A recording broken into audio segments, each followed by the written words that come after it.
Masayang tinanggap ni Lola Lourdes Abiera ang kanyang bagong gawang bahay sa isinagawang blessing in turnover ceremony nito lamang Enero 24 taong kasalukuyan. Pinangunahan ang aktibidad ni Police Brigadier General Erosito N. Miranda, Acting Regional Director ng Police Regional Office 5, kasama sina Police Colonel Paul F. Abay, Provincial Director ng Camarines Norte Police Provincial Office, Police Lieutenant Colonel Dexter Victor V. Laviste, Officer in Charge ng Daet Municipal Police Station, at Project Proponent Police Lieutenant Colonel Charles N. De Leon.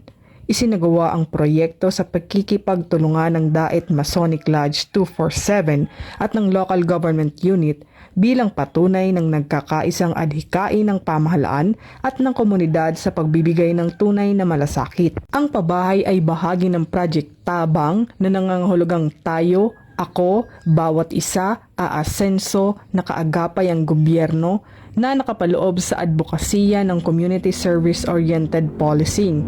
Higit pa sa simpleng pagbibigay ng tirahan, hatid ng proyekto ang dignidad, pag-asa at seguridad na makikita sa taos-pusong pasasalamat at ngiti ng benepisyaryo. Mula dito sa Legazpi City, Albay, ako ang inyong PNN correspondent, Patrolwoman Vanessa Sol, alagad ng batas, tagataguyod ng Balitang Pulis.